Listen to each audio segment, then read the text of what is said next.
कहे के बाद कि अपन में हर मरिचाई लगे। ए भाई स्केल हमार धलो ठीक बा, कोई बात नहीं आई ठीक है कि अपन में हर मरिचाई लगे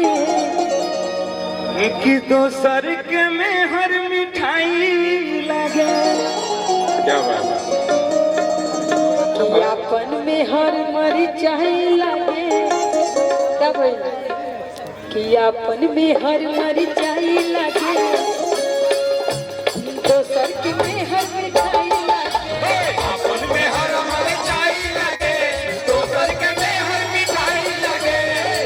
में हर मरिचाई लगे दोसर के में हर मिठाई लगे। अपन में हर मिठाई लगे दोसर के में हर मिठाई लगे। और कहतनी धनिया कसम तोहर खा के, कहतनी धनिया कसम तोहर खा के। देखिले न केहू के नजरी उठा के, देखिले न केहू के नजरी उठा के। धनिया न भैया भैया भैया भैया भैया हेमा जी, आपने 2 लाइन गाया, मुझे बहुत अच्छा लगा। पूरा गाना आपको याद नहीं होगा मुझे लगता है, नहीं, आगे वाला तो नहीं याद होगा आपको। क्योंकि हम फीमेल वाला जो लाइन था ना बहुत अच्छा था हाँ हाँ और बहुत अच्छा लगा भी। हमारा लगा था जैसे कि हम झूमर गाओ। अच्छा, लेकिन ये बताइए आप कैसी दोस्त है?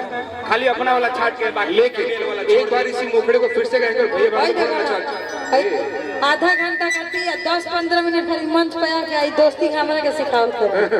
आइए भैया भाभी को नचाते हैं बीच में, एक बार और मुखड़ा करेंगे। आइए भैया प्लीज मेल वाला छोड़ दिए, फीमेल वाला आइए। ठीक है ना? बस अपन में हर मिठाई लगे दूसरा के में हर मिठाई लगे। अपन में हर मिठाई लगे दूसरा के में हर मिठाई लगे। अपन में हर मिठाई लगे दूसरा के में हर मिठाई लगे।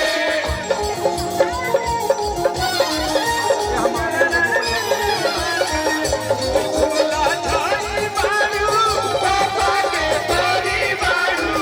कोई फूला झाड़ी बारू पापा के बारी बारू। लगलू पासारे तू तो पाँच पिया फराक वाली।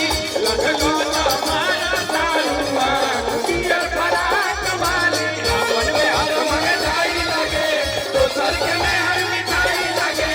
अपन में हर मिठाई लगे दोसर के में हर मिठाई लगे। वाह हम तो सोचल ही ना लेकिन इतना बढ़िया बात गई।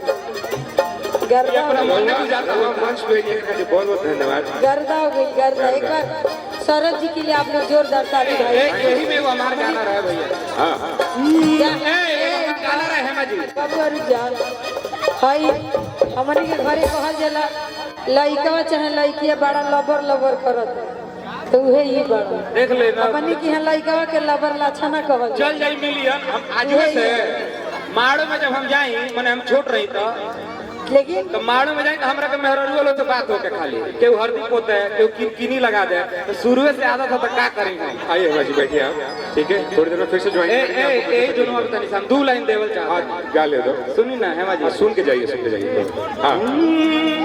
कि जाना तानी रे नदी उमरिया भइल तो फसला जइबे तो होता कमरिया कमाजोर।